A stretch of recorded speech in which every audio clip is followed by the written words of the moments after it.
wabarakatuh. Perkenalkan, nama saya Ayu Anita Sari, NPM 1901071010, jurusan Tadris IPS, kelas B, semester 4. Di sini saya akan mempresentasikan proposal penelitian yang berjudul Pengaruh Aplikasi TikTok Terhadap Pola Pikir Remaja di Desa Waringin Jaya. Latar belakang masalah. TikTok merupakan aplikasi yang pertama kali dikembangkan pada bulan September tahun 2016 oleh Yiming yang berasal dari Cina. TikTok di negara asalnya dikenal dengan nama Douyin. Merupakan aplikasi yang memungkinkan penggunanya membuat, merekam, dan menyajikan video pendek berdurasi 15-60 detik. Pengguna yang membuat video TikTok disebut sebagai konten kreator, itu menurut Grainger 2021 halaman 155. Dalam hal ini, seseorang mendapatkan kesempatan untuk bebas mengekspresikan dirinya di dalam media sosial dengan aplikasi tersebut. Dahulu, aplikasi TikTok ini hanya digunakan untuk menyalurkan kreativitas dalam bidang tari atau dance saja. Tetapi seiring adanya kemajuan, kreativitas yang dikembangkan oleh pencipta konten kini lebih bervariasi dan memberikan manfaat tersendiri bagi penontonnya. Pengguna TikTok selain untuk sekedar mencari hiburan, kita dapat menggunakannya untuk merenungkan kreativitas, menuangkan kreativitas, bakat, dan keahlian mereka di dalam video konten. TikTok saat ini disukai oleh berbagai kalangan, baik anak-anak, remaja, bahkan orang tua pun banyak yang menggunakannya. Namun, yang paling nampak di Desa Waringin Jaya dalam penggunaan aplikasi ini yaitu seorang remaja. Tetapi, dengan adanya aplikasi TikTok ini, membawa seseorang dalam dua pemikiran, yaitu pengaruh positif dan pengaruh negatif dari aplikasi tersebut. Oleh karena itu, peneliti akan mengkaji, mengamati, dan menjelaskan bagaimana pengaruh aplikasi TikTok terhadap pola pikir remaja di Desa Waringin Jaya saat ini. Identifikasi masalah.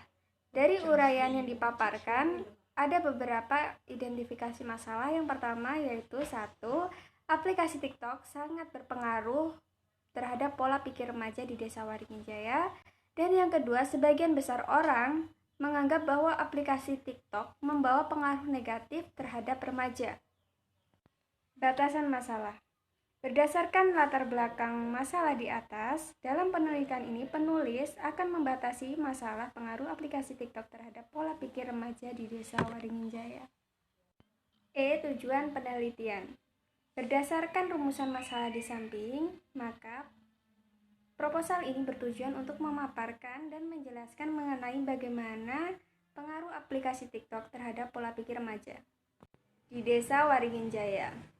Manfaat penelitian. Manfaatnya ada 3, yaitu pertama manfaat teoritis, manfaat praktis, dan manfaat akademik. Yang pertama, manfaat teoritis.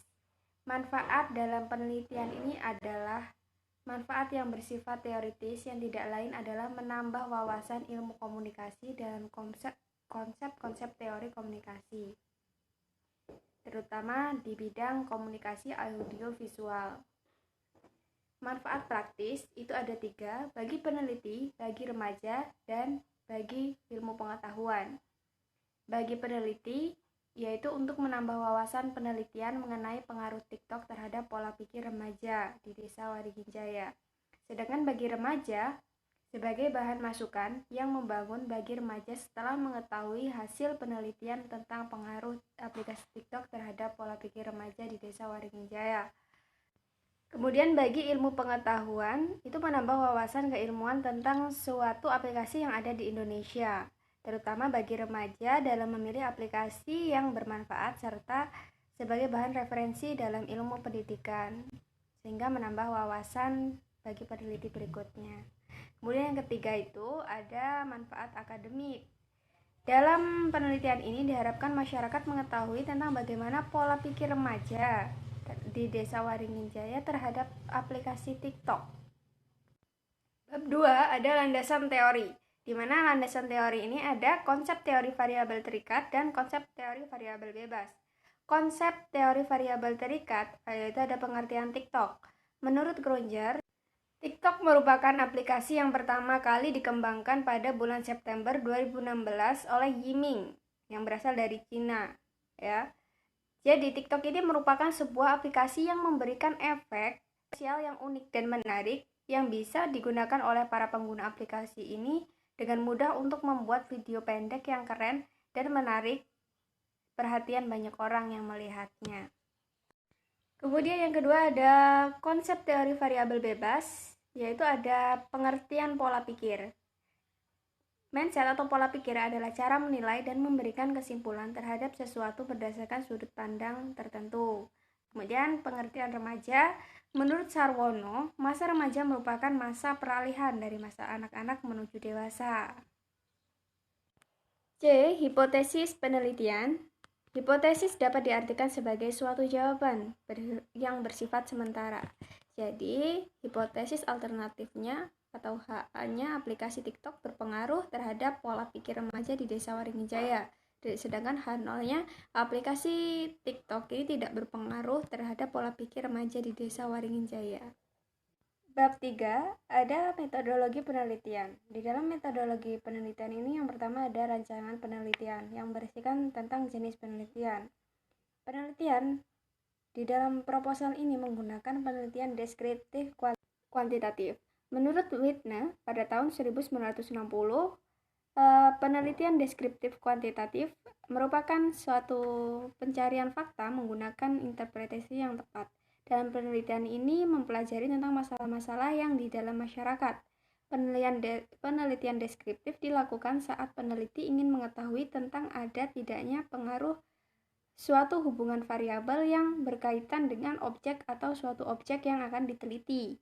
Oleh karena itu, peneliti menggunakan metode penelitian deskriptif agar sesuai dengan masalah yang diteliti. B. Definisi operasional variabel, itu ada variabel independen dan variabel dependen. Variabel independen, variabel ini sering disebut sebagai variabel stimulus atau juga bisa disebut sebagai variabel bebas. Ya, variabel bebasnya di sini disebut X, yaitu aplikasi TikTok. Sedangkan variabel dependennya itu variabel terikat. Jadi variabel terikatnya disimbolkan dengan Y, yaitu pola pikir remaja di Desa Waringin Jaya. C. Populasi, sampel, dan teknik sampling. Populasinya menurut Suharsini Arikunto pada tahun 2014 halaman 173, populasi merupakan keseluruhan subjek penelitian. Apabila seseorang ingin meneliti semua elemen yang ada di dalam wilayah penelitian, maka penelitiannya merupakan penelitian populasi. Populasi dalam penelitian ini adalah seluruh remaja di Desa Waringin Jaya yang mempunyai aplikasi TikTok yang terdiri dari 5 dusun di desa tersebut. Yang kedua, sampel dan teknik sampling.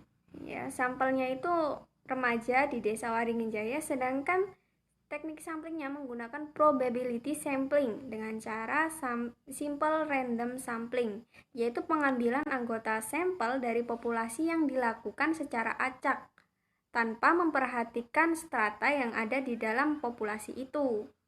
Oleh karena itu, peneliti menggunakan beberapa sampel dari populasi remaja yang menggunakan TikTok di Desa Waringin Jaya. D. Teknik pengumpulan data. Teknik pengumpulan datanya menggunakan 3 teknik, yaitu observasi, angket, dan dokumentasi. Kemudian instrumen penelitian. Pada hakikatnya meneliti adalah melakukan sesuatu pengukuran, maka diperlukannya alat ukur yang baik. Instrumen penelitian biasanya juga disebut dengan alat ukur dalam penelitian. F. Teknik analisis data. Penelitian ini menggunakan analisis regresi linear sederhana untuk menguji ada tidaknya pengaruh antara dua variabel tersebut, yaitu satu variabel dependen dan satu variabel independen. Model persamaan regresi linear menggunakan rumus yaitu sebagai berikut. Y sama dengan A plus BX. Dengan keterangan, Y merupakan subjek variabel terikat yang diproyeksikan. X, variabel bebas yang mempunyai nilai tertentu untuk diprediksikan. A, nilai konstanta harga Y sama dengan O. B, sama dengan nilai arah sebagai penentu prediksi yang menunjukkan nilai peningkatan plus, maksudnya nilai peningkatan atau nilai penurunan variabel Y, ya. Oke, itu saja yang bisa saya sampaikan. Saya ucapkan terima kasih. Apabila ada tutur kata yang kurang sopan, saya mohon maaf. Saya akhiri. Wassalamualaikum warahmatullahi wabarakatuh.